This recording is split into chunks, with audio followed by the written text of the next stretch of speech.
था कि find out integral solutions of the equation xy minus x minus 2y minus 5 this is equal to 0। और किसने तुरंत बताया कि 4 आंसर आने वाला है? किसने बोला आंसर? बहुत ही बढ़िया। किसने भी बोला? उसने क्या किया? और ये सारी चीजें हम लोगों को पसंद होती हैं और उसका कारण बिल्कुल सीधा सा है कि मेरे पास ये जो भी क्वांटिटी लिखी तुम लोगों को दिख रहा होगा फैक्टराइज हो जाएगा, और इस वाले टर्म को में मैंने 2 ऐड किया और 2 सब्ट्रैक्ट कर दिया, तो एक -2 का फैक्टर कॉमन निकल के आया, -1 आया और -7 दिस इज इक्वल टू 0 आ गया। इससे मेरे पास क्या आया? x -2 y -1 this is equal to 7 आ गया। और इसीलिए उसने तुरंत आंसर बताया। और आंसर क्यों बता दिया? क्योंकि ये x और y इंटीजर है। x और y अगर इंटीजर है तो ये एक इंटीजर लिखा हुआ है और एक इंटीजर ये लिखा हुआ है, और दो इंटीजर्स का प्रोडक्ट ये प्राइम नंबर। बेसिकली हम लोग बहुत सारी बातें आज प्राइम नंबर पे करने वाले हैं। उसका कारण भी है। कारण ये है कि किसी ने एक मुझसे सवाल भी पूछा था, और वो जो सवाल पूछा था उसमें प्राइम नंबर्स के करस्पॉन्डिंग की बहुत सारी बातें करी गई थी, तो हम लोग उस सवाल को भी कर लेना चाहते हैं, जो कि आईटी में कभी आया है एडवांस के पेपर में 2010 में। तो उसने जिसने भी आंसर मुझे बताया उसने क्यों बताया? कहने लगा कि भाई एक नंबर ये लिखा हुआ है, एक नंबर ये लिखा हुआ है, और जब 7 है, 7 के जो फैक्टर हो सकते हैं वो क्या हो सकते हैं? 1 और 7 हो सकते हैं, 7 और 1 हो सकते हैं, -1 और -7 हो सकते हैं, या फिर -7 और -1 हो सकते हैं। तो ये मुझे प्राइम नंबर का एडवांटेज मिल गया, जिसके कारण मैं सवाल को सॉल्व कर पा रहा हूँ। तो इस तरीके से क्या किया इसने? x -2 इज इक्वल टू 1 लिया और y -1 इज इक्वल टू 7 लिया। एक सेट ऑफ इक्वेशन ये आ गई, सॉल्व कर लेंगे तो x और y मुझे आइडेंटिफाई हो जाएगा। Similarly x -2 is equal to 7 लिया और y -1 this is equal to 1 लिया, और एक सेट ऑफ इक्वेशन ये आ गई, इसको भी सॉल्व कर लेंगे। Similarly x -2 is equal to -1, y -1 is equal to -7, और इस सेट ऑफ इक्वेशन को भी सॉल्व कर लेंगे। Similarly x -2 this is equal to -7 और y -1 this is equal to -1, और इसको भी सॉल्व कर लेंगे। तो इफेक्टिवली मेरे पास 4 पॉसिबल वैल्यूज निकल के आ जाएंगी, और वो मुझे दिख रहा है कि 3,8 आता दिख रहा है, 3,8 आ गया। या फिर 2 को जब ट्रांसफर कर देंगे तो 1,-6 आ जाएगा, या फिर इन दोनों को सॉल्व करेंगे तो 9,2 आ जाएगा, और इन दोनों को सॉल्व करेंगे तो -5,0 आ जाएगा। तो 4 इंटीग्रल सॉल्यूशंस, और ये मैं आसानी से आइडेंटिफाई कर लेंगे, और ये काउंटेबल भी हो गए क्योंकि मेरे पास इस प्राइम नंबर ने मुझे मदद कर दी। तो ये बहुत फ्रीक्वेंटली और बहुत आसान से सवाल होते हैं। बस ये और बोल देंगे कि एक रेक्टेंगुलर हाइपरबोला लिखा हुआ है या हाइपरबोला लिखा हुआ है, और इस हाइपरबोला की करस्पॉन्डिंग मुझे नंबर ऑफ इंटीग्रल पॉइंट चाहिए इस रेक्टेंगुलर हाइपरबोला पर। तो ऐसे बहुत सारे सवाल लिखे जा सकते हैं, और इस तरीके से सारे लोग सॉल्व भी कर लेंगे। मैं एक और सवाल लिख देता हूँ, और वो भी तुम लोगों को दिख रहा होगा कि उसमें भी प्राइम नंबर की इंपॉर्टेंस है, और वो भी सॉल्व हो जाएगा। जैसे कि फाइंड आउट इंटीग्रल सॉल्यूशन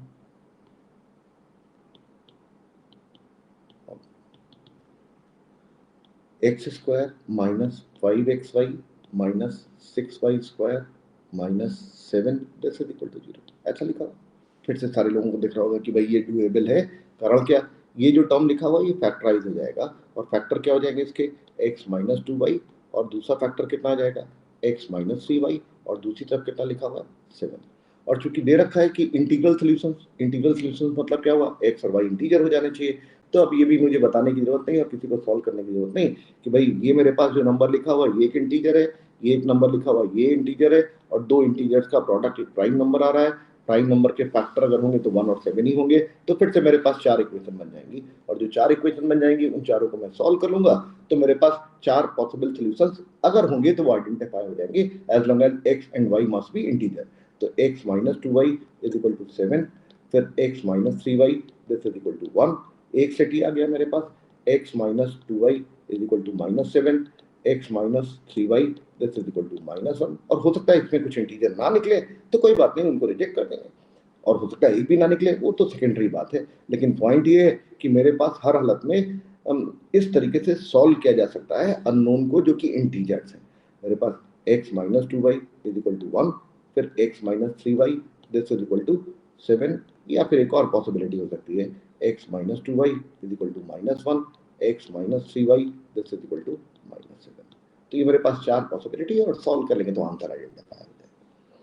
तो बेसिकली मैं जो बातें करना चाहता हूँ वो प्राइम नंबर्स की इंपॉर्टेंस को दर्शाते हुए करना चाहता हूँ और उसी के पॉइंट ऑफ व्यू से मैं बात कर रहा हूँ। मैंने कहा कि एक और मैं सवाल ले लेता हूँ और वो भी मेरे ख्याल से सारे लोग कर देंगे। A B C belongs to integer, A is not equal to 0 और 1 if ax square plus bx plus c is equal to p, where p is a prime number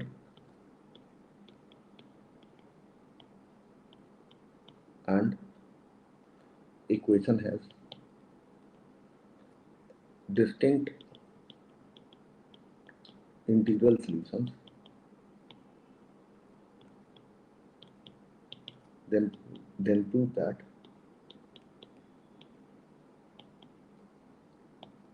ax square plus bx plus c is equal to 2p cannot have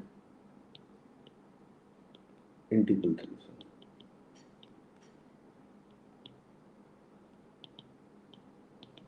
फिर से मैंने एक सवाल लिखा और फिर से मोटिव सिर्फ ये है कि प्राइम जो है उसकी इंपॉर्टेंस सारे लोगों को थोड़ी थोड़ी समझ में आने लगे। प्राइम हमेशा मदद करता है, लेकिन कई बार जैसा 2010 के एडवांस में सवाल आया था वो तकलीफ देता है, और तकलीफ देता है इसलिए लोग अवॉइड करते हैं उस सवाल को। लेकिन किसी ने मुझसे पूछा था तो मैंने कहा कि मैं डिटेलिंग कर दूंगा ताकि वो प्राइम के प्रति थोड़ा सा और मोहब्बत बढ़ जाए, क्योंकि सारे नंबर्स में प्राइम जो है वो राजा ऑफ द नंबर्स है, किंग ऑफ द नंबर्स। तो निश्चित बात है और उसी के बारे में हम लोग थोड़ी थोड़ी बातें करने वाले हैं। तो इस सवाल को मुझे सॉल्व करना है।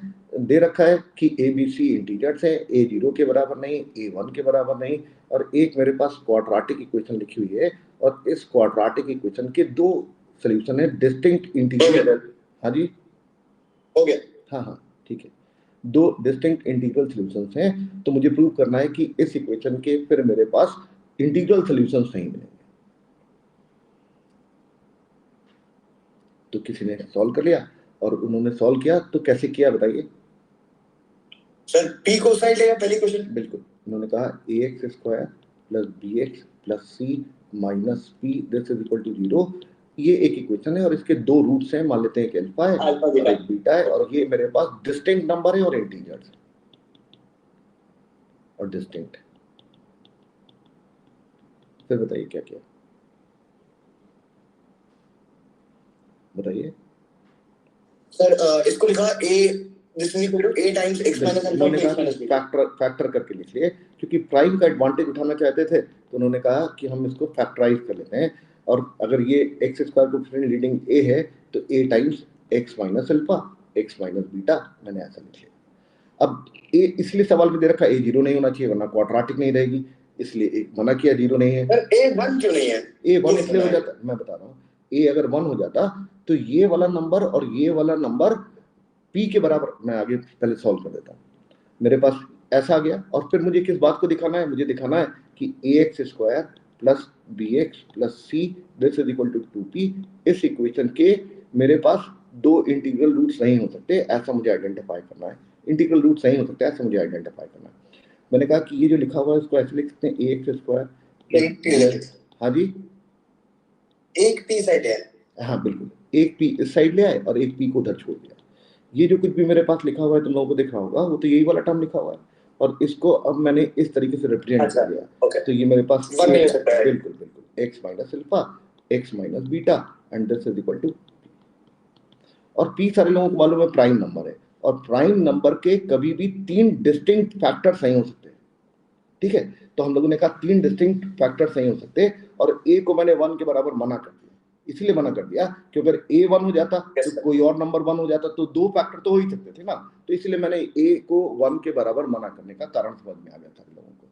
अब a मेरे पास कोई एक इंटीजर है, ये वाला इंटीजर और ये वाला इंटीजर तो डिफरेंट होंगे, क्योंकि अगर मैंने x की वैल्यू कुछ भी लगाई, अगर इंटीजर लगाई तो ये x इंटीजर में से अल्फा इंटीजर को घटाओगे तो ये एक अलग नंबर आएगा और ये एक अलग नंबर आएगा, एक अलग नंबर ये, एक अलग नंबर और ये, और एक नंबर ये भी है जो कि 1 के बराबर नहीं है। हो सकता है इसमें से कोई एक 1 हो जाए, लेकिन फिर 3 मेरे पास फैक्टर हो गए और किसी प्राइम नंबर के 3 डिस्टिंक्ट फैक्टर हो जाए, दिस इज इम्पॉसिबल। इसका मतलब ये हुआ कि मैं कभी भी इस वाली इक्वेशन को सैटिस्फाई करने वाला एक्स इंटीजर खोज ही नहीं सकता, और यही तो मुझे प्रूव करना था।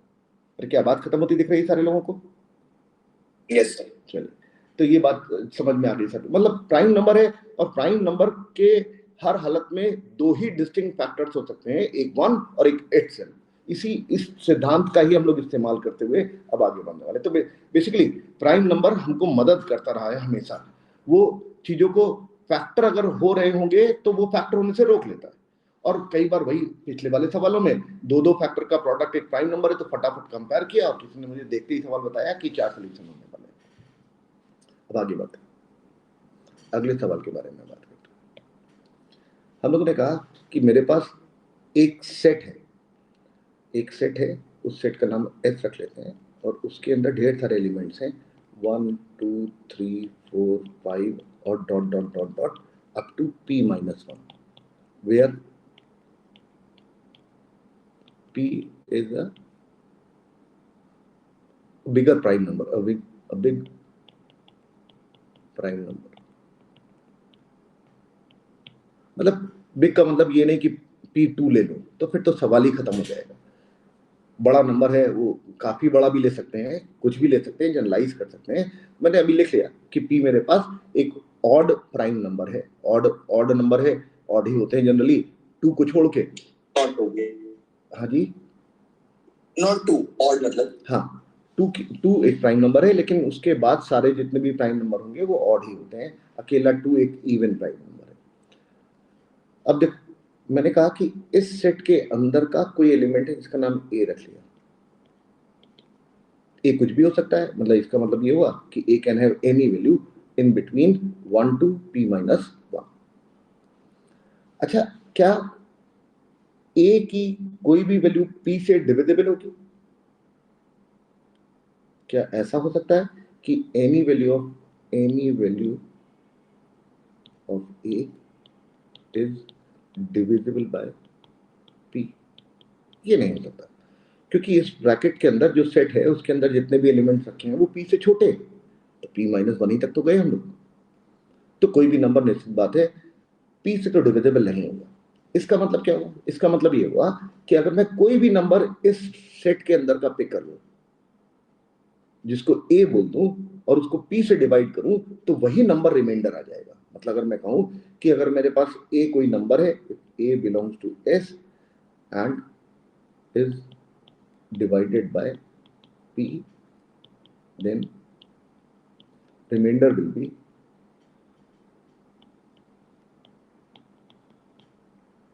same value of p।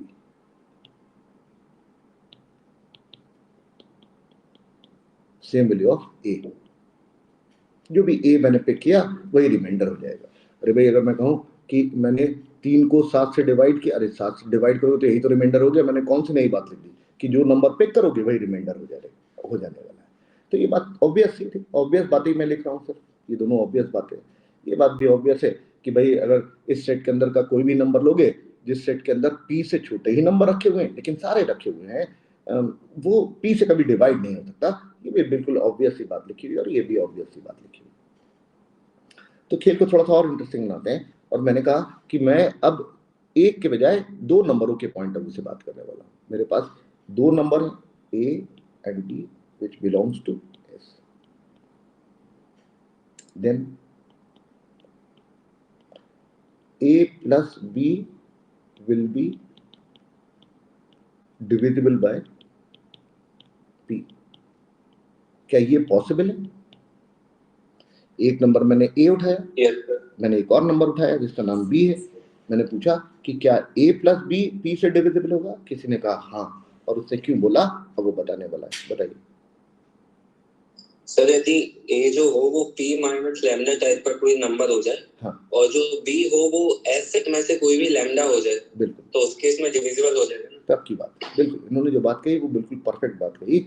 मैंने कहा कि भाई a कभी डिविजिबल नहीं होगा, इस सेट के अंदर का कोई भी नंबर b ले लोगे वो भी कभी डिविजिबल नहीं होगा। लेकिन अगर मैंने a प्लस b लिख दिया तो a plus b will be definitely in certain cases it will be divisible by p, ऐसा किसी ने मुझे बताया और उसने मुझे समझाया भी।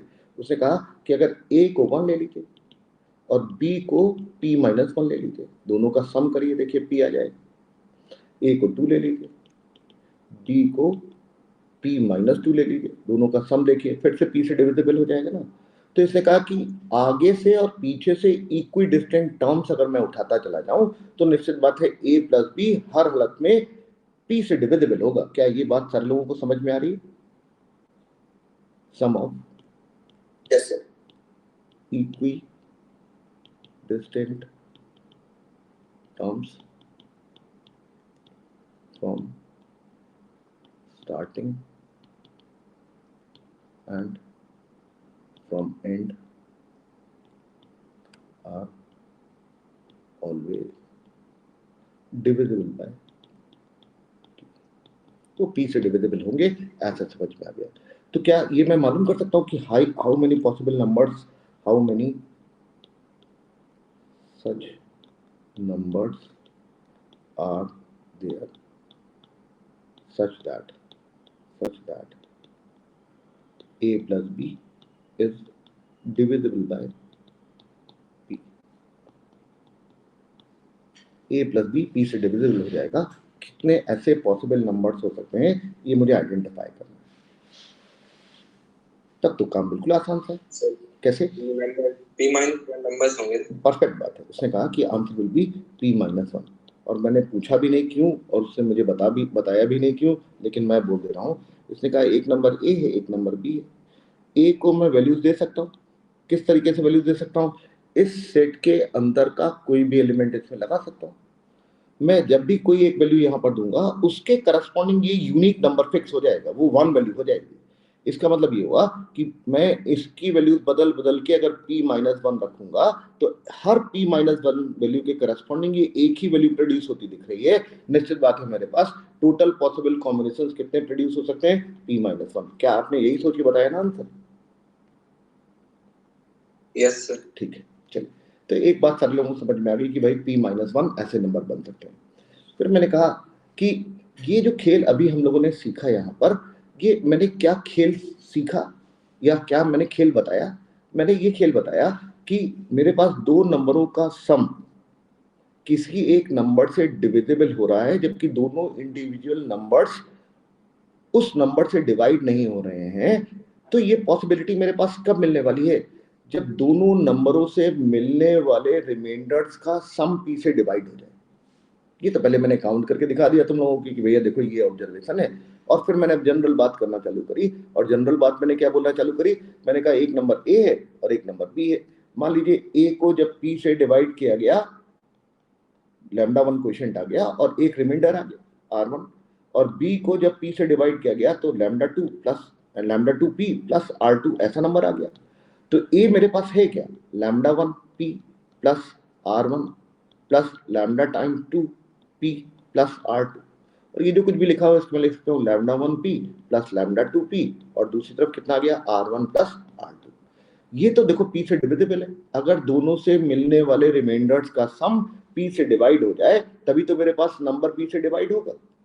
और यही यहाँ पर हम लोगों ने किया। और कैसे किया? देखो, इस वाले नंबर को मैंने डिवाइड किया तो रिमाइंडर कितना आया 1, और इस वाले नंबर को डिवाइड किया तो रिमाइंडर कितना आया p माइनस 1, और ये दोनों का सम मेरे पास किसके बराबर हो गया? p के बराबर हो गया। इसको डिवाइड किया तो रिमाइंडर आया 2, इसको डिवाइड किया तो रिमाइंडर आया p माइनस 2, और इन दोनों का सम मेरे पास कितना हो गया? p हो गया। तो हम लोग उसी तरीके की पेयरिंग ले रहे हैं ताकि मेरे पास रिमाइंडर्स के सम की वैल्यू p से डिवाइड हो जाए, क्योंकि ये दोनों नंबर तो p से डिविजिबल।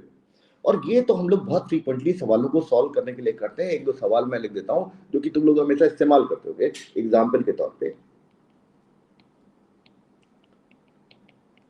कि मेरे पास कुछ डिजिट्स अवेलेबल हैं। मान लो इस तरीके की 2 3 4 6 7 8 9, मान लो इस तरीके के डिजिट्स मेरे पास अवेलेबल है। ये 7 डिजिट्स हैं। How many 3 digit numbers can be formed such that number must be divisible by 3। बहुत फ्रीक्वेंटली यूज होने वाला सवाल, और मेरे ख्याल से इसको सारे लोग समझते हैं। और मैं एक छोटी सी बात बता देता हूँ कि इस तरीके के सवालों को सॉल्व कैसे करते हैं। मैंने कहा कि एक मैंने नंबर लिखा 246। अरे क्या ये वाला नंबर 3 से डिविजिबल है कि नहीं है? Yes sir. बिल्कुल है, क्योंकि सारे लोगों को रूल मालूम है कि यार सारी डिजिट्स का सम 12 आ रहा है और 12 3 से डिविजिबल है, इसलिए this number is divisible bye 3। तो एक तरीका तो ये हुआ कि मैं सारे चूज कर करके लिख डालूं। भाई हमारा जो चैप्टर है उस चैप्टर का नाम ही है मेथड्स ऑफ काउंटिंग। ये हम लोग जो परमिटेशन कम्बिनेशन नाम पढ़ते हैं वो फर्जी है, पूरे चैप्टर का नाम ही है मेथड्स ऑफ काउंटिंग।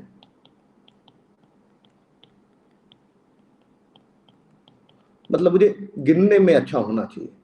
वो गिनने के लिए एनसीआर इस्तेमाल करते हैं, कई बार एन फैक्टोरियल इस्तेमाल करते हैं, क्यों करते हैं, कैसे करते हैं, और बहुत ही खूबसूरत चीज होती है ये वाला चैप्टर। तो मेरे दिल के बहुत करीब है ये चैप्टर, हम लोग बात बहुत सारी कर सकते हैं इसमें। तो मैंने एक लिखा नंबर, और उस नंबर को मैंने आइडेंटिफाई कर लिया कि सारी डिजिट्स का सम 12 आ गया, तभी तो ये वाला नंबर 3 से डिविजिबल है। हम लोगों ने कहा कि भाई ये रूल अगर मैं इस्तेमाल करना चालू करूं तो बहुत समस्या है। मैं तो ऐसे 3 नंबर छांट के लिखता रहूंगा तो मेरी तो बहुत मुसीबत हो जाएगी। तो मैंने खेल बदला। और मैंने कैसे खेल बदला? मैंने कहा कि ये जो 240, हाँ बोले सर, इसमें यदि अपन 3k प्लस 1 बिल्कुल 3k प्लस 2 में अगर बिल्कुल इसको डिस्टिंग्विश कर लें, फिर बिल्कुल अपन पेयरिंग कर सकते हैं। बिल्कुल बिल्कुल परफेक्ट बात है। मतलब मेरे पास इसने जो 3k प्लस 1 3k 2 बोला, ये इसने क्या बोला? इसने कहा कि मैं किसी भी नंबर को अगर 3 से डिवाइड कर रहा हूं तो जो रिमाइंडर्स मेरे पास मिल सकते हैं वो रिमाइंडर तो हमेशा 3 से छोटे ही होंगे, और 3 से छोटा रिमाइंडर क्या हो सकता है? या तो 0 होगा, या 1 होगा, या 2 होगा। तो इसने कहा कि मैं उन नंबरों को 3k प्लस 1 और 3k प्लस 2 के फॉर्मेट में एक्सप्रेस कर सकते हैं। लेकिन ऐसा कर क्यों नहीं? ऐसा इसलिए कर रहे हैं क्योंकि जो नंबर मेरे पास 246 एग्जाम्पल के तौर पर मैंने लिया, वो नंबर मेरे पास क्या लिखा हुआ है? 200 प्लस 40 प्लस 6। और जो नंबर मेरे पास ये लिखा हुआ है, ये वाले नंबर की खासियत क्या है? ये वाला नंबर अगर मैं 3 से डिवाइड करूं, या मैं इसको और ऐसे लिख देता हूं, ये मेरे पास लिखा हुआ है 2 टाइम्स 100, और ये लिखा हुआ है 4 टाइम्स 10, और ये लिखा हुआ है 6। मैंने कहा कि मैं हर इंडिविजुअल नंबर को अगर 3 से डिवाइड करूं, तो मैंने इसको 3 से डिवाइड किया, इसको 3 से डिवाइड करेंगे तो मेरे पास रिमाइंडर कितना आता दिख रहा है? ये जो भी लिखा हुआ है और सुधार के लिख लेते हैं। इसको मैंने ऐसे लिख लिया 2 इंटू 100 प्लस 4 इंटू 10 प्लस 6, और मैंने सुधार के लिखा 2 into 99 plus 1 plus 4 into 9 plus 1 plus 6, ऐसा लिख लिया। इससे क्या हुआ? एक आया 2 इंटू 99, एक आया 4 इंटू 9, और फिर मेरे पास क्या आया 2 प्लस 4 प्लस 6, ऐसा है। ये जो नंबर लिखा हुआ है ये 3 से डिविजिबल है, ये 3 से डिविजिबल है, तभी तो ये बोला जाता है कि ये जो मेरे पास सेट ऑफ नंबर्स लिखा हुआ है, ये सारे डिजिट्स का सम है, वो 3 से कट जाए। इसी को मैं और थोड़ा सा इंप्रूव कर लेता हूँ, 2 इंटू 99, 4 इंटू 9, और ये जो 2 है उसको ऐसे ही हटा लेते हैं। जो 4 है उसको मैं क्या लिख सकता हूँ? 3 प्लस 1। जो 6 है उसको क्या लिख सकते हैं? 3 इंटू 0। मतलब क्या हुआ? मैंने जब 2 को 3 से डिवाइड किया तो रिमाइंडर 2 आया, 4 को 3 से डिवाइड किया तो रिमाइंडर 1 आया, और 6 को 3 से डिवाइड किया तो रिमाइंडर 0 आया। इसका मतलब ये हुआ कि मैंने सारे जो भी नंबर लिखा हुआ था उन सारे नंबरों से जो हर इंडिविजुअल डिजिट है उसका रिमाइंडर अलग कर लिया। एक से 2 आया, एक से 1 आया, एक से 0 आया। ये मेरे पास रिमाइंडर्स का सम हो गया। और अगर किसी नंबर को बनाने में हर इंडिविजुअल डिजिट को 3 से डिवाइड करने पर जो रिमाइंडर मेरे पास आने वाले हैं, उन रिमाइंडर्स का सम अगर 3 से कट जाएगा तो नंबर हर हालत में 3 से डिविजिबल हो जाएगा। मतलब ये जो मेरे पास लिखा हुआ है वो क्या लिखा हुआ है? 2 को मैंने 3 से डिवाइड किया, रिमाइंडर 2 आ गया। 4 को मैंने 3 से डिवाइड किया तो रिमाइंडर कितना आया? ऊपर वाला number 3 plus 1 divided by 3, remainder मेरे पास 1 आ गया। और फिर मैंने 6 को 3 से डिवाइड किया तो रिमाइंडर कितना आ गया? 0। और ये मेरे पास तीनों रिमाइंडर हैं, और इन तीनों रिमाइंडर्स का सम मेरे पास जो हो रहा है वो किसके बराबर हो रहा है? 3 के बराबर हो रहा है।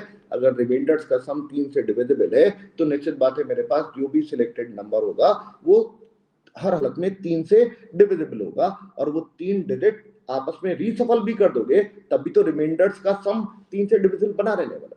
तो इसीलिए इन सारे नंबरों को, जैसा इसने बोला कि रिमाइंडर्स के पॉइंट ऑफ व्यू से सेपरेट कर लीजिए। 1 से 0 रिमाइंडर मिलेगा, 1 से 1 रिमाइंडर मिलेगा, 1 से 2 रिमाइंडर मिलेगा। 0 रिमाइंडर वाले नंबर क्या लिखे हुए, 3, 6, 9। 1 रिमाइंडर वाले नंबर मेरे पास कौन कौन से हैं, एक 4 है और कोई है 7, एक 7 भी है। और 2 रिमाइंडर वाले कौन कौन से नंबर है, एक 2 इटसेल्फ है और एक मेरे पास 8 आता दिख रहा है मुझे, क्या 7 डिजिट हो। अगर मेरे पास रिमाइंडर्स के टर्म्स में मैंने चीजों को सेपरेट कर लिया तो निश्चित बात है, अगर मैं तीनों 0 रिमाइंडर वाला नंबर उठाऊंगा तो रिमाइंडर्स का सम 0 ही आएगा, नंबर 3 से कट जाएगा। या फिर मैं क्या कर सकता हूं, मुझे 3 नंबर उठाने, एक 0 रिमाइंडर वाला उठा लूं, एक 1 रिमाइंडर वाला उठा लूं, एक 2 रिमाइंडर वाला उठा लूं। तो इससे 2 रिमाइंडर प्लस 1 रिमाइंडर 3 रिमाइंडर, और ये 0 रिमाइंडर, तो रिमाइंडर्स का सम मेरे पास कितना होता दिख रहा है, 3 होता दिख रहा है। क्या इसके अलावा और कोई पॉसिबिलिटी आ सकती है, और कोई पॉसिबिलिटी नहीं आ सकती है। मेरे पास तीनों 0 रिमाइंडर। सर इसका आंसर 102 है क्या? मैं निकाल देता हूँ, निकाल रहा हूँ, मुझे आंसर याद नहीं।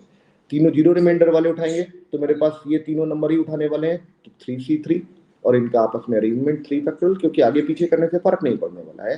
फिर मैंने कहा 0 रिमाइंडर वाला 1 उठाओ तो 3C1, 1 रिमाइंडर वाला 1 उठाओ तो 2C1, 2 रिमाइंडर वाला 1 उठाओ तो 2C1, और जो 3 डिजिट आएंगे उनको आपस में अरेंज कर दो तो मेरे पास ऐसा आ जाएगा। पहला वाला जो टर्म लिखा हुआ है वो उसकी वैल्यू 6 आ जाएगी, और फिर मेरे पास ये 3 है, ये 2 है, ये 2 है, 3 दूनी 6 दूनी 12, 12 इंटू, देख लो तुम्हारा आंसर मैच करा है कि नहीं। सर इसमें रिपीटिशन अलाउड नहीं है, रिपीटिशन नॉट अलाउड। 3k+1 और 3k+2 वाले को भी ले लेते हैं। 3k+1 और 3k+2 वाले को भी ले लेते हैं। 3k+1 से 1 उठा लेते हैं, 3k+2 से 2 उठा लेते हैं। इससे 2 उठा लेंगे तो रिमाइंडर का सम 5 हो नहीं जाएगा। हो पाएगा। गलत हो जाएगा, मतलब मुझे करना रिपीटिशन वाली बात कैसे समझते हैं लैंग्वेज पढ़ के? मतलब अगर जब तक सवाल में मेंशन ना किया जाए या सवाल की रिक्वायरमेंट ना हो तब तक मैं रिपीटिशन के बारे में बात नहीं करता। हाँ, मतलब मेंशन कर दिया जाएगा कि डिजिट्स आर रिपीटिंग, या ऐसा होगा कि भाई 5 डिजिट का मान लो नंबर बन रहा हो, 5 डिजिट का नंबर बन रहा हो, डिजिट मेरे पास 3 ही अवेलेबल है, तब तो यार चीजों को रिपीट कराना पड़ेगा ना। तो मतलब जब तक मेंशन ना किया जाए तब तक मैं चीजों में रिपीटिशन नहीं लूंगा, या रिक्वायरमेंट ही हो कि भाई अगर मेरे पास 10 डिजिट दे रखी हैं और कितने टेलीफोन नंबर बनेंगे, अब टेलीफोन नंबर में तो यार डिजिट्स रिपीट होती है ना, तो अगर वैसी सिचुएशन होगी तो हम लोग डिजिट को रिपीट करवा देंगे। लेकिन जब तक मेंशन ना किया हो तो अपनी तरफ से जबरदस्ती कलाकारी मत करना, या सवाल कर हार्डकोर रिक्वायरमेंट। अगर मैं तुमसे कहूं कि 1 से लेके 100 के बीच में कितनी बार, कितने ऐसे नंबर, कितनी बार 3 अपीयर करेगा, तो 33 तो काउंट करेंगे ना। ठीक है ना, तो वो सवाल का रिक्वायरमेंट हो जाएगा। तो ये सवाल हम लोगों ने खत्म कर लिया। ध्यान रखना कि अगर मेरे पास कोई भी नंबर हो, वो मैंने तो 3 से डिविजिबिलिटी के बारे में बात करी, अगर 7 से भी डिविजिबिलिटी के बारे में बात करी जाएगी तो हम लोग इस तरीके से सवाल को सॉल्व तो कर ही सकते हैं कि रिमाइंडर्स का सम मेरे पास हर हालत में डिविजिबल हो जाना चाहिए। तो ये मेरे पास यहाँ पर आंसर निकल के आ जाएगा। आगे बढ़ते हैं। तो हम लोगों ने इतनी बातें कर ली, और ये मैंने बात सिर्फ इसलिए करी क्योंकि मैंने यहाँ पर तुम लोगों को जो 2 नंबर लिए थे उन दोनों नंबर से मिलने वाले रिमाइंडर्स के सम को पहले दिखाया कि वो मेरे पास p से डिविजिबल है, तभी इस तरीके की पेयरिंग कर ली। आगे बढ़ते हैं। फिर से वही मेरे पास सेट लिखा हुआ है, एक सेट एस है, उसके अंदर नंबर लिखे हुए 1 2 3 और dot dot dot dot up to p-1। मैंने कहा मैंने a और b 2 एलिमेंट्स लिए which belongs to S, such that how many such numbers are possible such that a minus b is divisible by a minus b divisible by p हो जाए, ऐसा हमारा requirement है।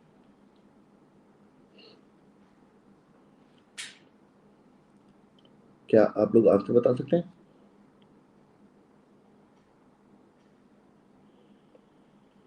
हेलो, सर इसमें भी यदि same तरीके से करें जैसे पिछले में कर रहा है इसमें, हाँ बिल्कुल, क्या करें बताइए। कि p माइनस लैम्डा a को मान लें, हाँ, और b को मान लें a लैम्डा, बराबर वो लैम्डा 1 p लिख लिया प्लस सम r1, और b को लिख लिया मैंने lambda times p lambda 2 p plus r2, ऐसा लिख लिया। इसने कहा कि a माइनस बी मेरे पास डिविजिबल हो जाना चाहिए। a माइनस बी को डिविजिबल होने के लिए पहले इसकी वैल्यू लिख लेते हैं, लैम्डा 1 माइनस लैम्डा 2 p, एक मिनट देंगे, प्लस r1 माइनस r2। हाँ अब बोलिए। अब इसको सर अरे दो लोग मत बोलिए, देखिए फिर मुझे समझ में नहीं आएगा। एक बोलिए ना, जिसने पहले मुझे ऐसे लिख पाया वो पहले बोल ले, फिर मैं दूसरे की बात सुन लूंगा। सर ये डिविजिबल तभी होगा जिस केस में r1 इक्वल टू r2 होगा। इन्होंने कहा जो सारे अच्छा नंबर एक मिनट रुकिए, r1 इक्वल टू r2 ही क्यों? क्योंकि सर ये जो सारे नंबर है इनको डिवाइड करने पर p का मतलब लैम्डा 1 p प्लस r1 जो आएगा, तो उस केस में लैम्डा 1 की वैल्यू 0 आएगी, क्योंकि ये सभी नंबर्स जो है वो p से छोटे होंगे। बिल्कुल ठीक बात है, तो इनको डिवाइड करने पे कोई भी क्वोशिएंट नहीं आएगा। बिल्कुल सही बात है। इसने कहा कि ये r1 में से r2 घटा रहे हो, और r1 r2 जो नंबर्स आने वाले हैं, किसी भी नंबर को डिवाइड करने पर जो भी रिमाइंडर आने वाला था, मैंने स्टार्टिंग में लेके दिखाया था कि वो यही नंबर आ जाएगा, क्योंकि वो p से डिवाइड किया जा रहा है। p तो बड़ा नंबर है, उससे किसी भी नंबर को डिवाइड करोगे तो भैया कोई कटेगा ही नहीं, यही रिमाइंडर आ जाएगा। मतलब ये वाला नंबर भी p से छोटा है, ये वाला नंबर भी p से छोटा है, और इन दोनों नंबरों को आपस में सबट्रैक्ट कर रहे हो, तो निश्चित बात है जो नंबर निकल के आएगा वो डेफिनेटली p से छोटा ही निकल के आएगा, फिर तो ये कटेगा ही नहीं। और जब ये कटेगा नहीं, लेकिन मुझे तो डिविजिबल चाहिए, और डिविजिबल चाहिए तो सिर्फ एक ही पॉसिबिलिटी है कि r1 must be same as r2। अरे क्या यही बात आप कह रहे थे ना? बिल्कुल ठीक बात बोल रहे थे, बिल्कुल। तो इसने कहा कि r1 और r2 दोनों आपस में बराबर होने वाले हैं, और r1 और r2 बराबर होने वाले हैं, इसका मतलब क्या हुआ? क्या अलग अलग नंबर से मेरे पास सेम रिमाइंडर प्रोड्यूस हो रहा है? नहीं हो रहा, क्योंकि हर नंबर को डिवाइड करो तो वही नंबर प्रोड्यूस हुआ जा रहा है रिमाइंडर के तौर पे। तो अगर वही नंबर प्रोड्यूस हो रहा है, तो कोई भी दो अलग नंबरों को डिवाइड करके मैं सेम रिमाइंडर तो नहीं प्रोड्यूस कर पा रहा हूं। इसका मतलब क्या हुआ कि मेरे पास ए और बी सेम होना चाहिए, A and B must B.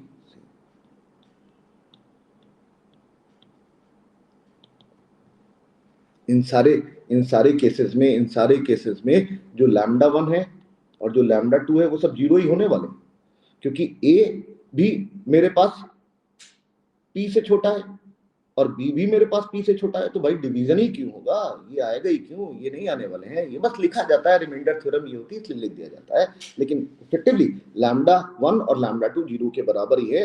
r1 और r2 जो भी नंबर है वो इसी के अंदर के नंबर आने वाले हैं। जो नंबर लोगे वही रिमाइंडर है, जो नंबर लोगे वही रिमाइंडर है, और उसी रिमाइंडर में से उसी नंबर को सबट्रैक्ट करोगे तो वो नंबर कभी p से बड़ा ही नहीं सकता, और अगर ये p से बड़ा नहीं है तो कभी p से डिवाइड नहीं होगा। तो निश्चित बात है ये हर हालत में आपस में बराबर होंगे, तभी ये जीरो होगा, तभी मेरे पास a माइनस बी डिविजिबल हो जाएगा। इसका मतलब a and b must be same. मैं a को जो वैल्यू दूंगा b अपने आप फिक्स हो जाएगा। a को मैं कितनी वैल्यू दे सकता हूं? p minus 1। तो how many such numbers are possible, ये मैंने आइडेंटिफाई कर लिया, और वो कितने पॉसिबल नंबर होने वाले हैं? एक नंबर a है, एक नंबर b है। मैंने कहा ये वाला नंबर मेरे पास कितनी तरीके से फिट किया जा सकता है? p minus 1। हर एक के करस्पॉन्डिंग ये यूनिक तरीका आने वाला है, एक ही तरीका आने वाला है, और फंडामेंटल प्रिंसिपल ऑफ काउंटिंग कहता है कि जब तक काम खत्म ना हो जाए, विल मल्टीप्लाई द थिंग्स, मेरे पास रिजल्ट कितना जाएगा? p minus. तो इससे मेरे पास p माइनस 1 तरीके आ गए, और दूसरे वाले से भी मतलब इसका आंसर p माइनस 1 आ गया। पहले तो एक छोटी सी बात खत्म कर दें, और वो बात ये है कि a square minus B square अगर मैं लिखूं, where a and b belongs to s, तो अब a square minus B square, how many such possible numbers are there? मैं लिख दे रहा हूं, how many a and b combinations are possible such that a square minus b square is divisible by b। अब काम आसान हो गया, क्योंकि हम लोग सिस्टमैटिकली ऊपर से उतार लाए सवाल को। मतलब जो आईटी में सवाल आया था उसका मोटिव ही यही था, कुछ इसी तरीके का लिखा हुआ था। वो जो पहला पार्ट है जो कि सरल पार्ट है, दूसरा इंटरेस्टिंग है, उसके बारे में भी हम लोग बात करने वाले हैं, लेकिन पहले हम लोग इसी को और खोद खोद के देखते हैं क्या होने वाला है।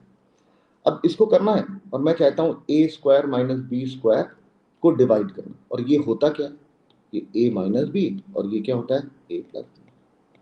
मैंने कहा अगर नंबर, ये पूरा नंबर p से डिविजिबल है तो either this will be divisible by p और this will be divisible by p। अरे क्या मेरी बात समझ में आ रही है? और a माइनस p को, a माइनस b को डिविजिबल करने के लिए कितनी पॉसिबिलिटीज हैं, p माइनस 1, और a प्लस b को डिविजिबल करने के लिए कितनी पॉसिबिलिटीज है, p माइनस 1 ऑलरेडी हम लोग निकाल चुके हैं। तो इसका मतलब क्या हुआ, या तो ये p माइनस 1 तरीके से भर दिया जाए, या फिर उस समय हो सकता है ये डिविजिबल ना हो, लेकिन क्या फर्क पड़ने वाला है, और या फिर इसको इस अंदाज में p माइनस 1 तरीके से भर दिया जाए, उस समय ये डिविजिबल हो ना हो, क्या फर्क पड़ने वाला है। तो टोटल मेरे पास पॉसिबिलिटीज कितने वाली आने वाली हैं, ईदर p माइनस 1 इसके लिए या फिर p माइनस 1 इसके लिए, और वर्ड इस्तेमाल किया जा रहा है, ऐड कर देंगे तो मेरे पास कितना हो जाएगा 2 टाइम्स p माइनस 1। अरे क्या मेरी बात खत्म हो गई? Hello, yes sir. ठीक है ना, बिल्कुल क्लियर। वही ऊपर वाली दोनों बातें ले आए और इसमें चिपका दिया, तो ये मेरे पास सवाल सॉल्व हो।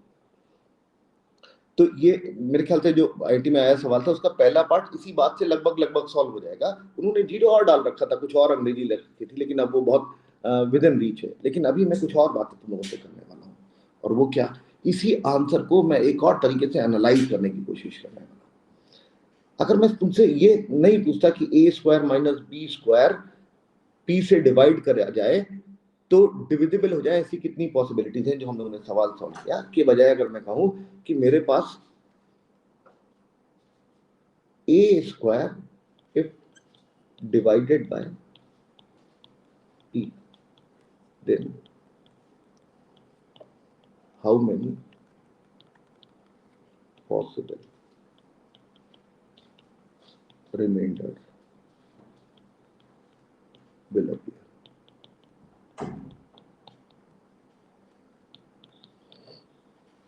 अभी भी सवाल वही है कि मेरे पास ऐसे एक सेट है, उस सेट के अंदर elements 1 2 3 dot dot dot dot p minus 1 रखे, और p मेरे पास प्राइम नंबर है। मैंने कहा कि अगर मैं सिर्फ a कोई नंबर से पिक करूं, where a belongs to s, इसके अंदर का कोई एलिमेंट है, मैंने उसका एलिमेंट का स्क्वायर किया और उसको मैंने फिर p से डिवाइड किया, तो निश्चित बात है कुछ रिमाइंडर आएगा। और वो रिमाइंडर की क्या क्या पॉसिबल वैल्यूज हैं, कितनी पॉसिबल वैल्यूज हैं, क्या ये सारी पॉसिबल वैल्यूज आएंगी, जैसा कि सिंगल a को p से डिवाइड करने पर मेरे पास सारे रिमाइंडर्स आ गए थे। ये अगर मैं a कोई भी नंबर इसके अंदर का लूंगा और उसको p से डिवाइड करूंगा तो मेरे पास ये सारे रिमाइंडर्स आ गए थे। अरे याद आ रहा है ना सारे लोग, क्योंकि भाई a कभी डिविजिबल होगा ही नहीं, डिवाइड होगा नहीं, और जब डिवाइड नहीं होगा और कोई कॉमन फैक्टर नहीं है तो मेरे पास ये सारे एलिमेंट्स ही मेरे पास रिमाइंडर की तरीके से आ जाएंगे। लेकिन मैंने खेल को बदला, मैंने कहा कि अब S जो सेट है उसके अंदर का एलिमेंट A है, और मैं उस एलिमेंट का स्क्वायर करने वाला हूं और स्क्वायर करके P से डिवाइड करने वाला हूं, तो मेरे पास टोटल कितने पॉसिबल रिमाइंडर्स मिलने वाले हैं मुझे आइडेंटिफाई करना है। अब ये आईटी में नहीं आया था, और ये अगर समझ आ जाएगा तो पिछले वाला सवाल भी हम लोग एक और तरीके से सॉल्व कर लेंगे। चलिए, तो मैं समझाता हूँ बात। ये थोड़ी सी सिंगल एलिमेंट के बारे में बात की जा रही है, मैं अपनी तरफ से, उसमें तो a minus B a plus B हो गया था, इसलिए हम लोगों ने इसको ऊपर वाले आइडिया से इस्तेमाल करके समझ लिया था, क्योंकि ये तो फैक्टराइज हो गया था। अब तो मेरे पास सिंगल एलिमेंट लिखा हुआ है, सिंगल एलिमेंट लिखा हुआ है तो कठिन काम है, और कठिन काम है तो हम लोग उसको अब आसानी से समझने की कोशिश करते हैं। एग्जाम्पल मैं इस्तेमाल करता हूँ। किस तरीके के एग्जाम्पल? मैंने कहा कि कंसीडर करते हैं कि p मेरे पास 5 है, तो s मेरे पास जो सेट हो गया वो मेरे पास क्या हो गया, वो जिसके अंदर का एलिमेंट a है वो 1 2 3 4 ऐसे ही रह गया। और क्या होता दिख रहा है तुम लोगों को? Hello, yes sir. ठीक है, ये जो भी मेरे पास लिखा हुआ है, मैंने कहा कि हर एक एलिमेंट का स्क्वायर किया गया, वो वही तो मेरे पास a स्क्वायर की तरीके से ट्रीट किया जाएगा। तो अब ये जो सेट लिखा हुआ था जिसको मुझे 5 से छोटा चाहिए था, मैंने हर एक एलिमेंट का स्क्वायर कर दिया, तो अब a स्क्वायर जो हो गया वो मेरे पास क्या क्या हो सकता है, 1 4 9 16 यही हो सकता है। और a स्क्वायर को जब मैं 5 से डिवाइड करने वाला हूं तो मेरे पास कुछ रिमाइंडर आएगा, और रिमाइंडर जरूर आएगा। उसका कारण क्या, ये जो a स्क्वायर लिखा हुआ वो क्या लिखा हुआ है, a into a divided by 5, और a जो है वो इस सेट का एलिमेंट है जो कि 5 से कम है, ना तो ये डिवाइड होगा ना तो ये डिवाइड होगा। निश्चित बात है इनका प्रोडक्ट भी 5 से डिवाइड नहीं होगा, और 5 से डिवाइड नहीं होगा तो निश्चित बात है मेरे पास कोई ना कोई रिमाइंडर जरूर आएगा। और क्या रिमाइंडर आने वाला है? मैंने कहा भाई देखो डिवाइड करके देख लेते हैं, इतनी गणित हमको नहीं आती है, ये तो सब रामानुजन जानते होंगे, अब हम लोग तो बहुत छोटे छोटे बच्चे हैं। और हम लोगों ने कहा कि भाई डिवाइड करते हैं। तो जब रिमाइंडर के बारे में बात करें, मतलब जो मैं अब सेट लिखने वाला हूँ वो मेरे पास एक सेट है R1 रिमाइंडर वाला, और वो मेरे पास किस चीजों को कंटेन करने वाला है? 1 को 5 से डिवाइड करोगे तो 1 आ जाएगा, 4 को 5 से डिवाइड करोगे तो 5 आ जाए, सॉरी 4 आ जाए। 5 को 5 से 9 को डिवाइड करोगे, 9 को डिवाइड करने पर तुम्हारे पास कितना आता दिख रहा है? 4 आ जाएगा। इसने कहा कि 4 आ जाएगा। मैंने कहा 5 से 16 को डिवाइड करोगे तो कितना आ जाएगा? 5 से यहीं 15, एक रिमाइंडर आ जाएगा। देखो कितनी खूबसूरत सी चीज आई। अरे क्या दिख रहा है सर लोग? मतलब देखो पूरे चैप्टर का नाम मेथड्स ऑफ काउंटिंग है। एग्जाम में काउंट करना मत भूलना। भाई हमारे पास क्या होता है कि जब हमारे पास कोई सवाल आ जाता है तो उस सवाल के करस्पॉन्डिंग चीजें समझा दी जाती हैं। मैं तुमको एक बहुत छोटा सा एग्जाम्पल बताऊं, तुम लोगों ने डी अरेंजमेंट का फॉर्मूला पढ़ा होगा, और जब डी अरेंजमेंट का फॉर्मूला पढ़ा होगा तो डी अरेंजमेंट का जो पहला सवाल आया था, जो मेरे छोटे भाई ने जब आईटी का एग्जाम दिया था तब आया था, और उस समय जब वो सवाल आया था तो उस समय मेरे पास कोई भी फॉर्मूला किताबों में एग्जिस्ट ही नहीं करता था। 1992 में आया था डी अरेंजमेंट का सवाल, और सवाल क्या था कि 4 बॉक्सेस हैं, एक रेड कलर का, एक ब्लू कलर का, एक ग्रीन कलर का, एक व्हाइट कलर का। ये एक रेड है, एक ब्लू है, एक ब्लू है, एक व्हाइट है, एक ग्रीन है, और 4 बॉल है, एक रेड कलर की, एक ब्लू कलर की, एक व्हाइट कलर की, एक ग्रीन कलर की। और इन चारों बॉल्स को इन चारों बॉक्सेस में रखना है, जबकि एक बॉल को एक बॉक्स में रखा जा सकता है, सच दैट कि सेम कलर की बॉल सेम कलर के बॉक्स में ना जाए। अब तो तुम लोगों को आंसर भी याद होगा, आंसर इज 9। अरे याद है ना सर लोगों को आंसर? Yes sir. हाँ 9 आंसर आने वाला है। और ये उस 1992 के पहले ये वाला सवाल कभी किसी किताब में था ही नहीं। और अब तुमने देखा होगा एक फॉर्मूला लिख देते हैं वो n फैक्टोरियल, साथ में कितना लिख दिया जाता है? 1 factorial upon 0 factorial minus 1 factorial upon 1 factorial minus 1 factorial upon 2 factorial. अरे क्या ऐसे ही याद है ना सर लोगों फॉर्मूला? ऑल्टरनेट प्लस माइनस लगाते हैं। Yes sir. ये वाला फॉर्मूला 1992 में जब पहली बार जब ये आ गया सवाल, तो किताबों में ये सब फॉर्मूला आ गया, तो सारे बच्चों ने अरे ये तो बहुत सरल सवाल आ गया, बहुत सरल सवाल आ गया। तो फिर क्या हुआ? 2015 में फिर से एक सवाल आया डी अरेंजमेंट के ऊपर। उन्होंने क्या किया? उन्होंने कहा कि 6 लेटर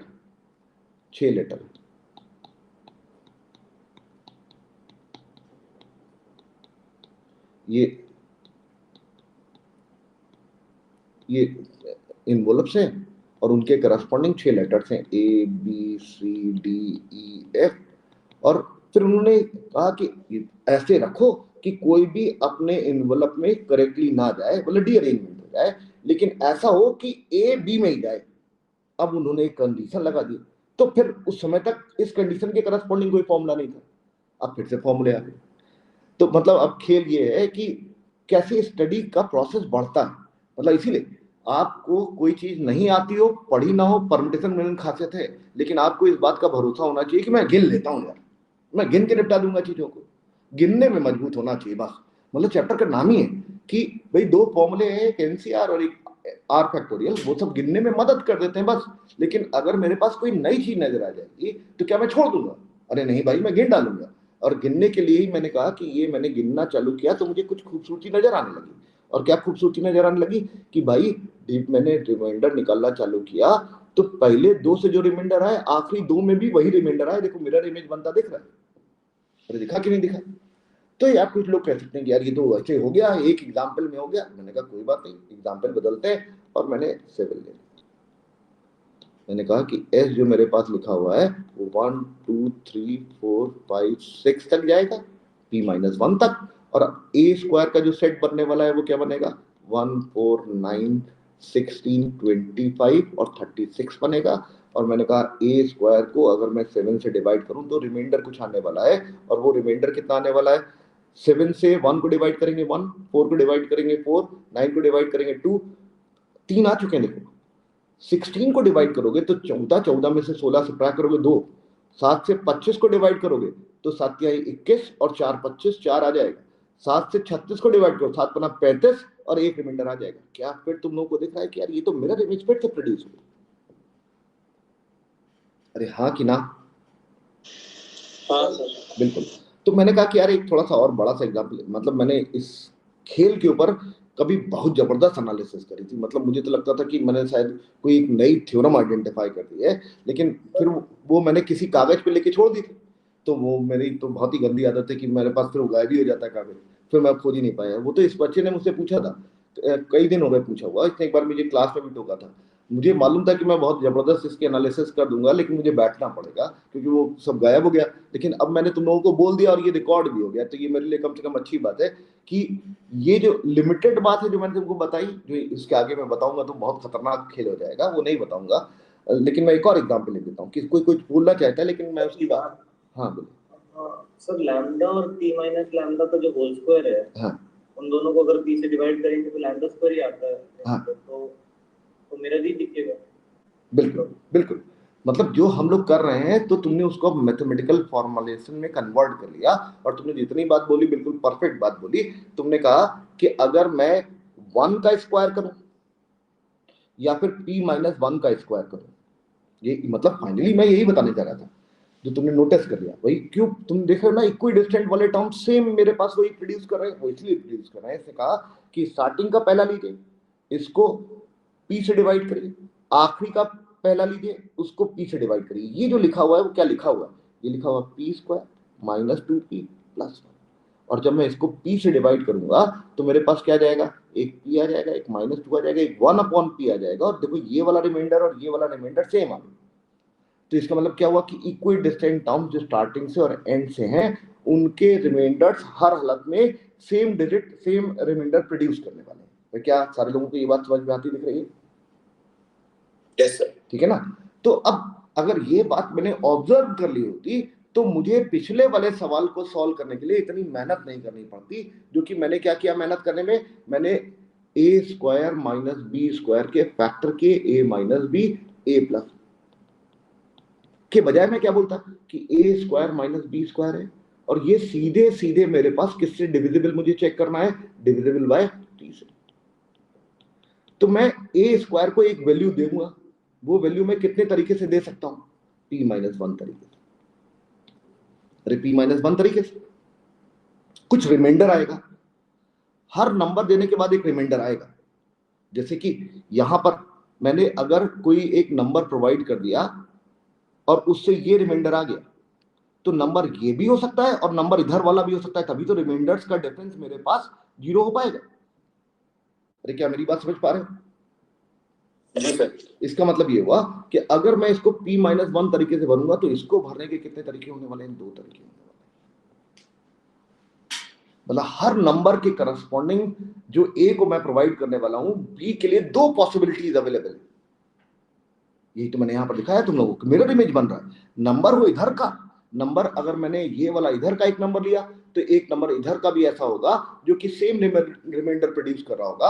और a square minus B square अगर मैंने लिखा तो निश्चित बात है मुझे फिर 2 बातें सोचने की जरूरत ही नहीं।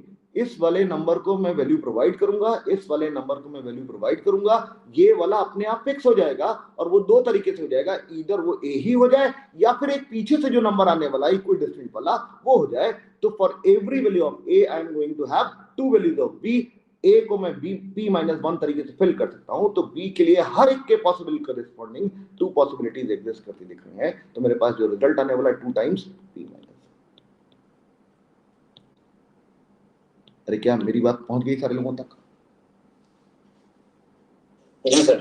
तो चाहे वैसे करिए चाहे ऐसे करिए, ये अब एक सवाल हम लोगों ने कंप्लीट कर लिया। अब मैं फिर से थोड़ा सा खेल बदलता हूं, और वो इस तरीके का। मैंने कहा कि अभी भी मेरे पास a और b 2 नंबर है जो कि बिलोंग्स टू s। a और जो s है वो मेरे पास क्या है? s वही पुराना वाला सेट है, 1 2 3 4 5 dot dot dot dot p-, where p is.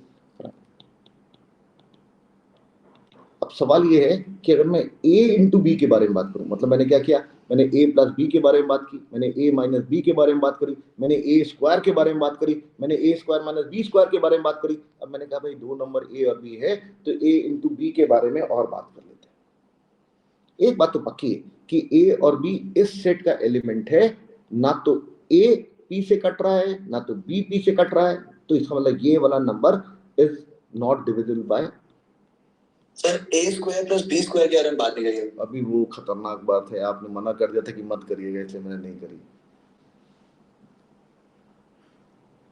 चलिए कर दिए सर। अरे अब रहने दीजिए, क्यों आप बच्चों को डरवा रहे, करें क्या? हाँ सर कर लीजिए सर, खत्म हो जाएगी पूरी बात तो खत्म। हम इसलिए मैंने इससे बोला था कि मैं जब पूरा लाइव करूंगा तो बिल्कुल छीछा लेदर कर दूंगा सवाल की। चलिए अभिनंदन जी ने कह दिया तो मैं कर दूंगा, क्योंकि अब ये इससे ज्यादा कनेक्टिविटी हो ही नहीं सकती जो मैं बातें कर रहा हूँ। चलिए अब पहले मैं ये ए इंटू बी वाली बात छेड़ दी है तो हम लोग उसके बारे में बात कर लेते हैं। हम लोगों ने कहा कि ए और बी दो नंबर है, दोनों का प्रोडक्ट मैंने किया, ना तो ए पी से डिविजिबल है ना तो बी पी से डिविजिबल है, तो ए इंटू बी जब p से डिवाइड किया जाएगा तो what kind of the remainders will be produced. मतलब मेरे पास टारगेट क्या है कि a into B when divided bye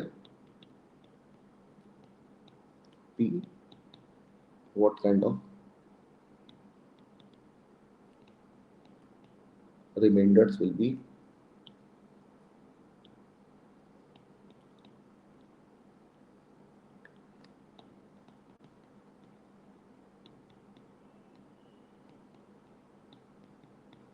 ये सुनने में बड़ा अजीब सा लग रहा है कि यार व्हाट काइंड ऑफ रिमाइंडर्स।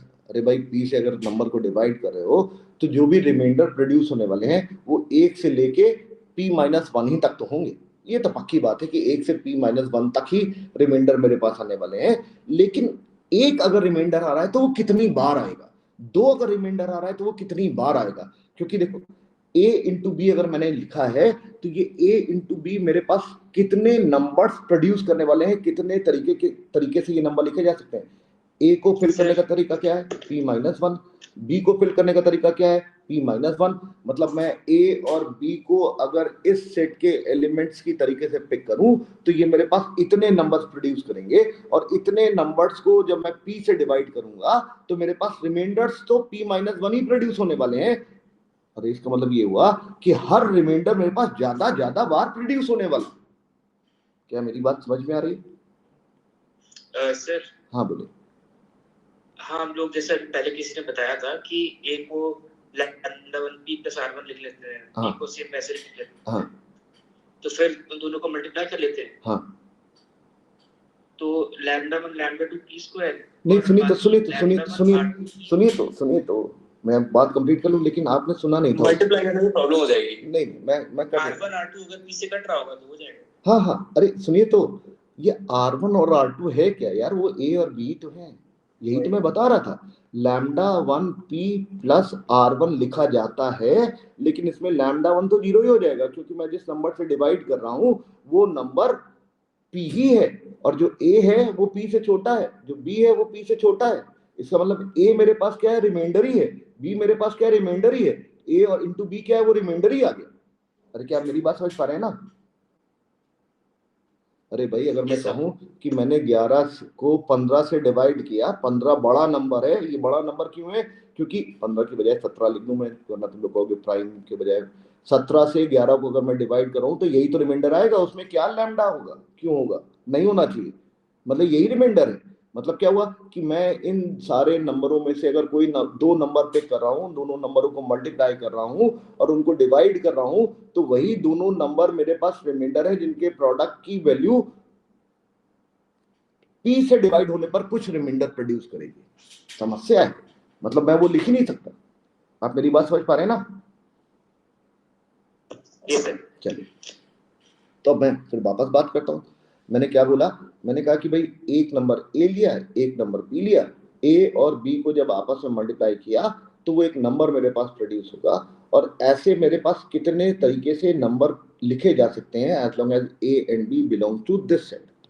हम लोगों ने कहा कि भाई ए को फिल करने का कितने तरीके हैं, p-1, और बी को भी उसी में से रखा जा रहा है तो फिर से p-1, तो a इंटू बी नामक कितने एलिमेंट्स लिखे जा सकते हैं, p-1 एलिमेंट्स लिखे जा सकते हैं, और उन p-1 एलिमेंट्स को मैं फिर p से डिवाइड करने वाला हूं, इतने सारे एलिमेंट्स को मैं p से डिवाइड करने वाला हूं, और मेरे पास जो रिमाइंडर प्रोड्यूस होंगे वो p से छोटे ही प्रोड्यूस होंगे, और p से छोटे रिमाइंडर क्या होने वाले हैं, वो कटेगा तो नहीं, क्योंकि ना तो p-1 कट रहा है, अगला p माइनस वो ना तो a कट रहा है ना तो b कट रहा है, तो a इंटू बी तो डिविजिबल होगा नहीं, तो मेरे पास जो p से डिवाइड करने पर जो रिमाइंडर आने वाला है वो 1 2 3 dot dot dot dot p-1 ही तक आने वाला है। इसका मतलब ये हुआ कि अगर मैं a इंटू बी को p से डिवाइड करूंगा तो जो रिमाइंडर आने वाला है वो उसी s सेट का एलिमेंट होने वाला है।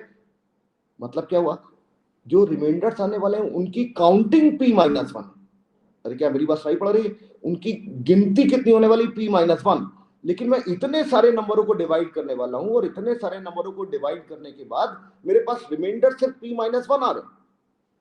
अरे इसका मतलब ये तो कॉमन सेंस समझ में आ जाना चाहिए कि हर रिमाइंडर p-1 ही बार आ रहा होगा, तभी तो मेरे पास p-1 का होल स्क्वायर बार डिवाइड करने पर p-1 के होल स्क्वायर ही डिवाइजर प्रोड्यूस हो जाएंगे।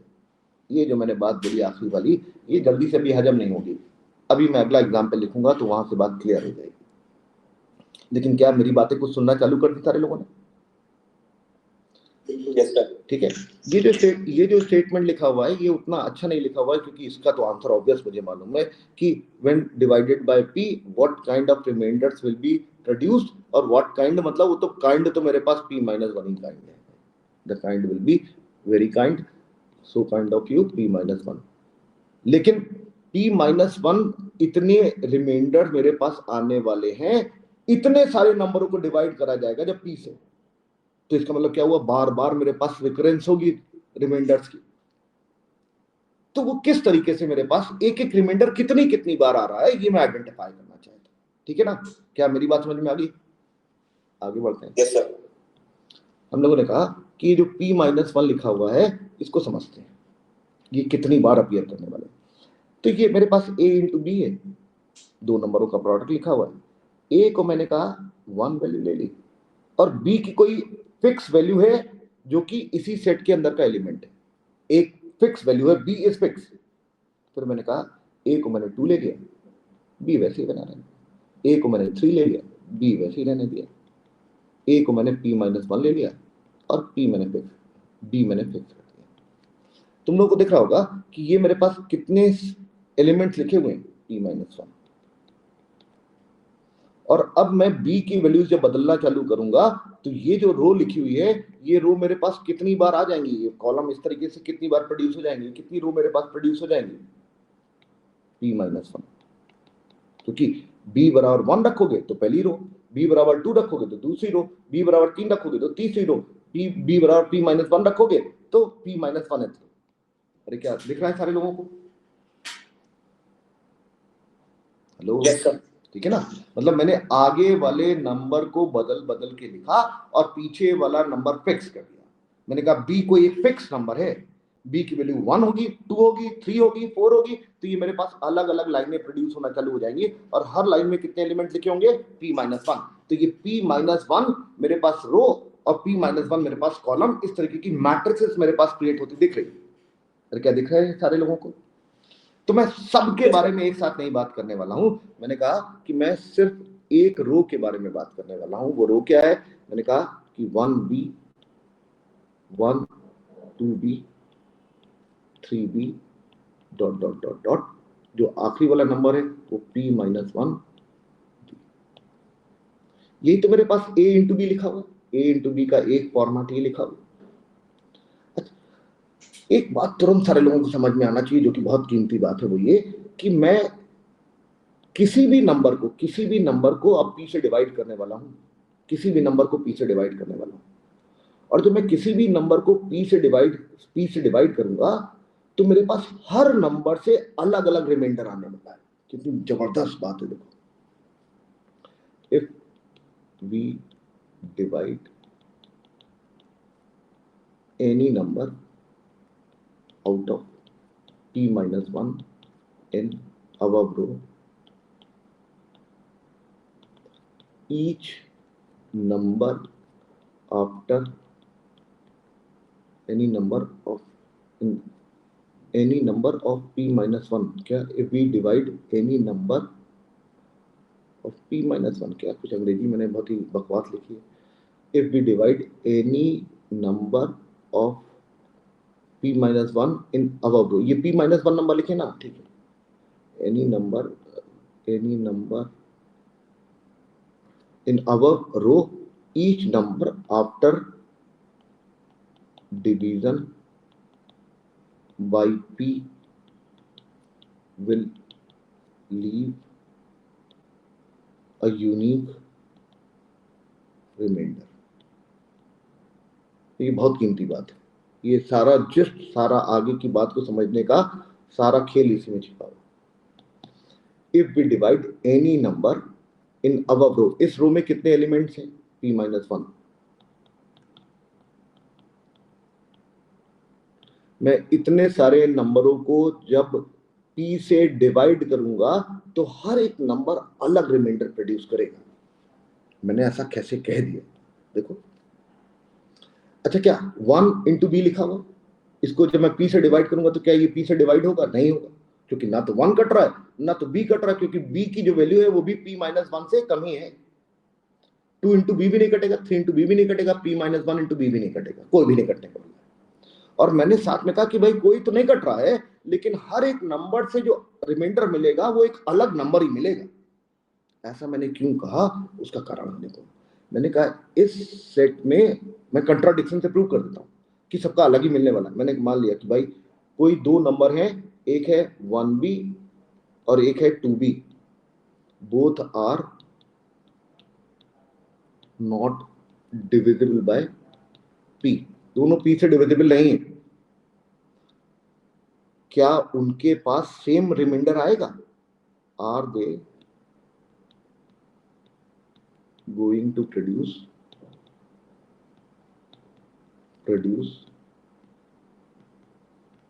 सेम रिमाइंडर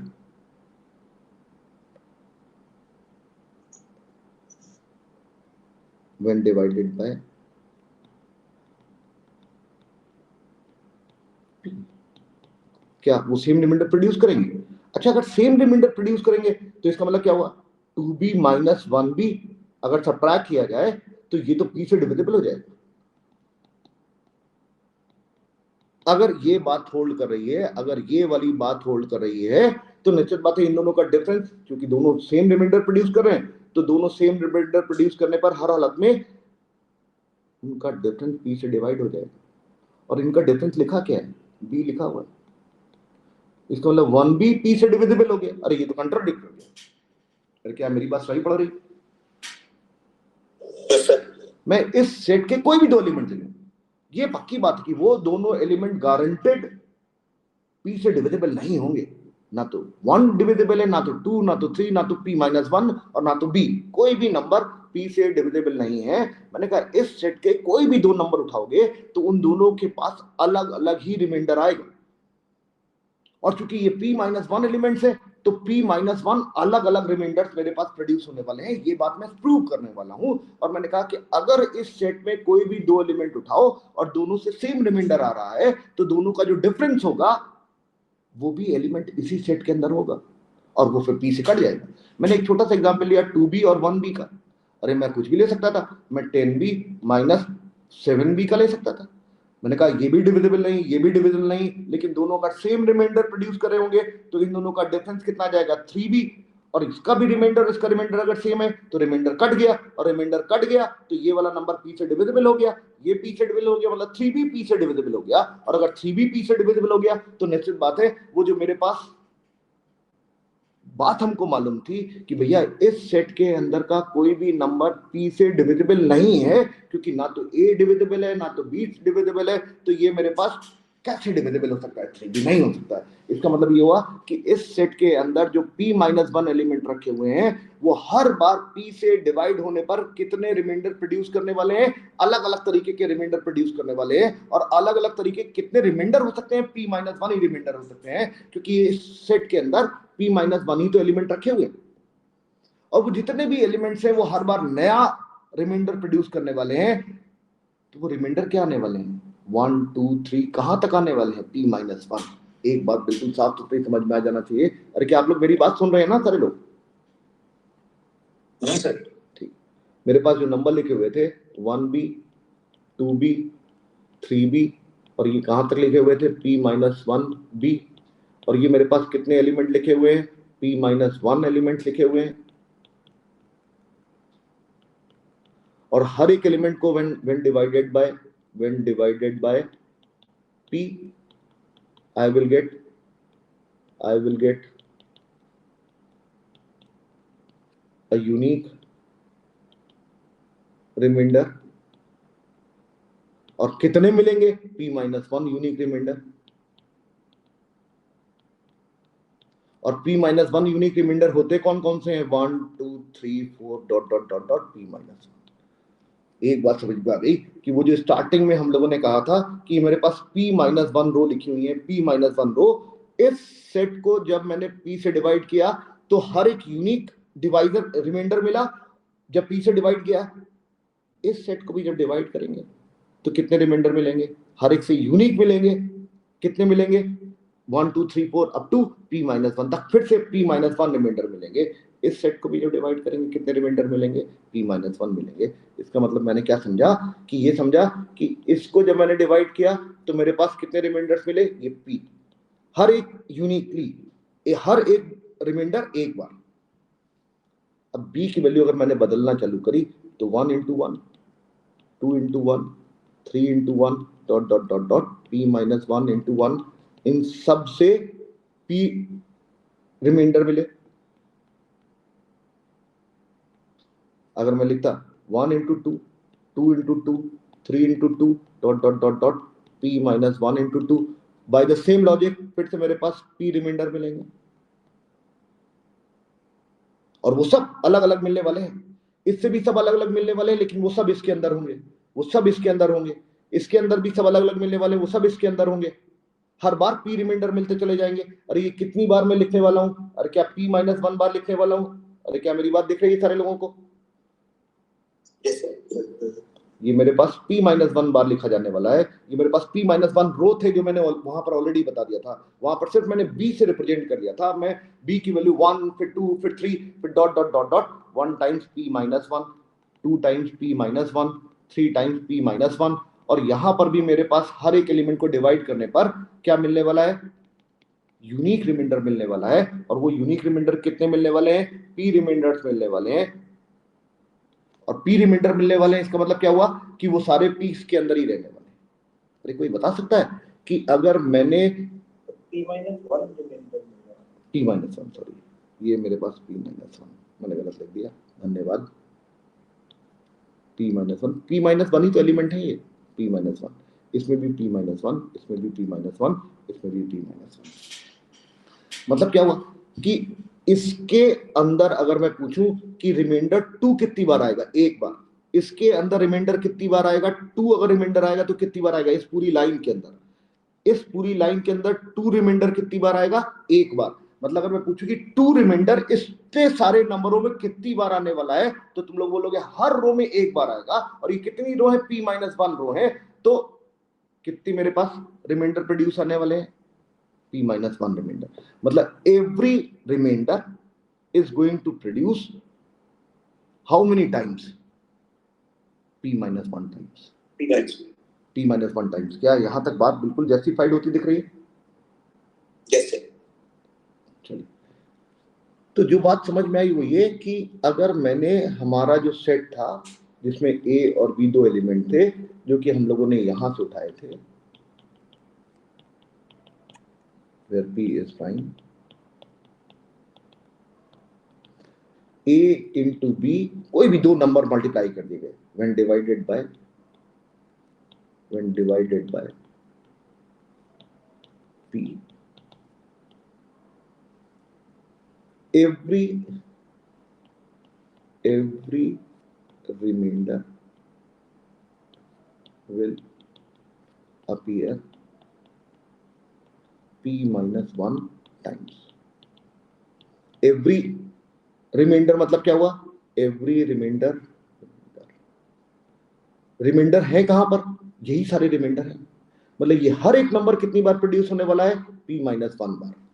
मैं a और b की वैल्यू बदलता जाऊंगा तो जो रिमाइंडर मेरे पास प्रोड्यूस होने वाले हैं वो कितनी बार प्रोड्यूस होने वाले हैं, वो यही वाले रिमाइंडर प्रोड्यूस होने वाले हैं, लेकिन हर रिमाइंडर कितनी बार प्रोड्यूस होने वाला है, p-1 बार। मेरे ख्याल से यहां तक बात सब लोगों को समझ में आ गई होगी। आईआईटी में जो सवाल आया था, जो सेकंड पार्ट था, वो इस तरीके का था कि एक मेरे पास मैट्रिसेस है a b c। उन्होंने बोला ये सेकंड पार्ट है, उन्होंने कहा कि trace is not equal to 0।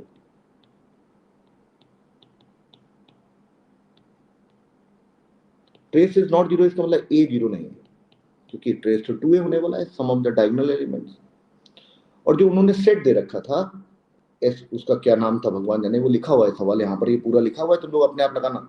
उसमें देखो ये 0 भी दे रखा है, ये सब पूरी अंग्रेजी लिखी हुई डेट सारे सब अपने आप हो जाएंगे जितनी मैंने बातें तुम लोगों को सिखा दी।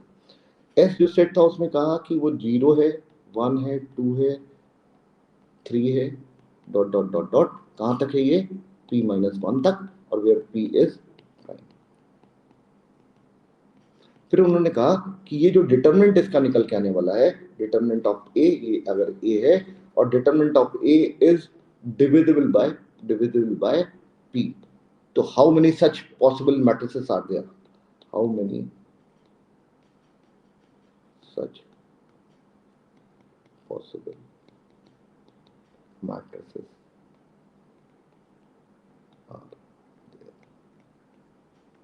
अब पहला काम तो देखो हम लोग निपटा दें, a तो 0 हो नहीं सकता, डिटरमिनेंट की वैल्यू कितनी है, a² माइनस bc। अब a 0 नहीं, और ना तो ये p से डिविजिबल है, ना तो ये p से डिविजिबल है, तो निश्चित बात है ये ओवरऑल क्वांटिटी डिविजिबल मेरे पास कब होती, जब a भी 0 हो गया होता, b और c भी 0 हो गए होते। लेकिन a तो मना कर दिया 0 के बराबर नहीं हो सकता, तो b और c 0 लेने का कोई मतलब ही नहीं। अरे क्या मेरी बात सुनाई पड़ रही है, हेलो? तो इसका मतलब ये हुआ कि s में 0 का कोई इस्तेमाल ही नहीं, हटा दिया जाए। हम लोगों ने कहा determinant of a² minus bc के बराबर है, trace of a is not equal to 0, मतलब a मेरे पास 0 नहीं, a 0 नहीं मतलब यहां से नंबर लिए जाने वाले।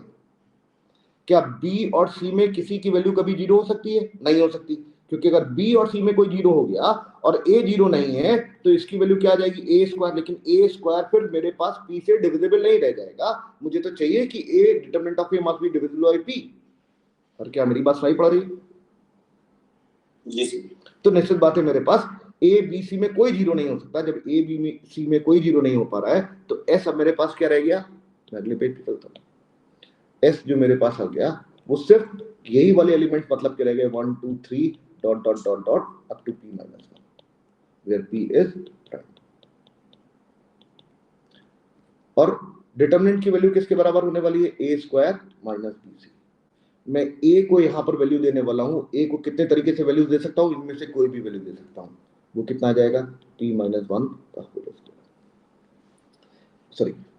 Whole square. मैं कितने तरीके से वैल्यूज दे सकता हूं, p-1 तरीके से। अच्छा, मैं कोई भी a को वैल्यू प्रोवाइड करूंगा तो a² कोई रिमाइंडर प्रोड्यूस करेगा।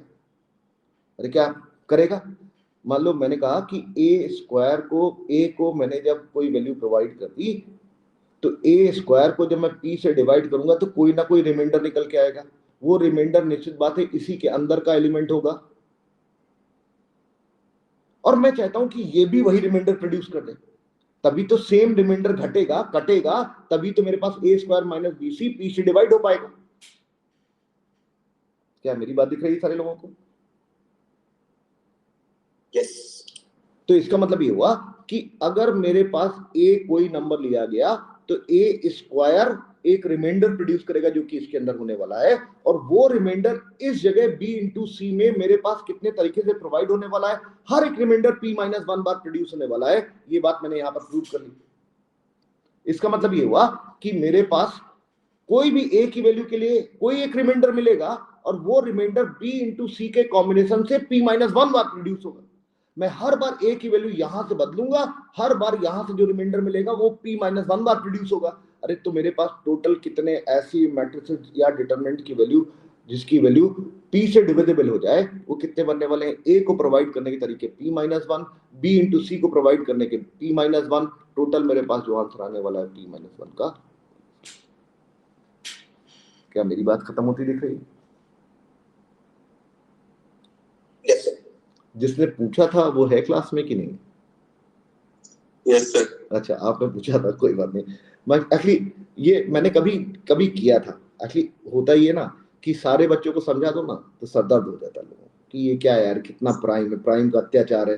पहले वाले देखो कितने बच्चों वाले सवाल मैंने लिखे थे जो तुमने देख के बोल रहे थे कि यार ये तो ऐसे ही होना चाहिए, वैसे ही होना चाहिए। लेकिन जब वो खेलना चालू कर दिया गया ना तो प्राइम, मतलब मैंने अभिनंदन ने मुझसे मना कर दिया था कि पापा आप ये मत कराना मुझे, क्योंकि उसमें बच्चे गिर पड़ेंगे। मतलब मैंने बीच में एक जो A² + B² बोला ना, उसको अगर मैं लिखना चालू कर देता ना तो मैं 2 घंटे और इसी बात पर बोलता रहता। तुमको लगता कि रामानुजम की आत्मा मेरे अंदर घुस गई, मैं ऐसी बातें करने लगता। इसीलिए वो मुझसे मना कर देता कि बच्चे डर जाएंगे, एग्जाम देने जाना है उन लोगों को। तो मैंने कहा ठीक है, नहीं, मतलब क्लास के पहले से मुझसे मना कर दिया कि आप ये मत पढ़ाइएगा। तो वो मैंने नहीं पढ़ाया तुम लोगों को। कोई बात नहीं, कभी फुर्सत में वो भी पढ़ा देंगे। लेकिन अभी जो पर्पस था वो ये कि कैसे ये सारी बातें होने वाली थी और कैसे उनको मैंने कंक्लूड करवा दिया। खत्म हो गया सवाल। अब ये जितने भी सवाल लिखे हुए सब सब सब सब सॉल्व हो जाएंगे, इसमें मतलब कोई दिक्कत ही नहीं। तो अब ये तुम लोग अटेम्प्ट कर लेना। अगर तब भी ना सॉल्व हो तो मैं सॉल्व करके फिर से दिखाता हूँ। अब मैं बहुत देर से बोल रहा हूँ, मेरे ख्याल से अगले टर्न पे मिलेंगे। तब तक के लिए अगले टर्न पे क्लास होगी, तुम लोग आते रहना। मतलब अनफॉर्चुनेटली ये क्लास मैंने नहीं ली, लेकिन उसका मतलब ये नहीं था कि मैं लेना नहीं चाहता था, मैं लूंगा यार। मतलब जब मैंने कह दिया है कि मैं तुम लोगों को अभी काफी चीजें बता दूंगा तो मैं बता दूंगा। चलिए, गुड नाइट।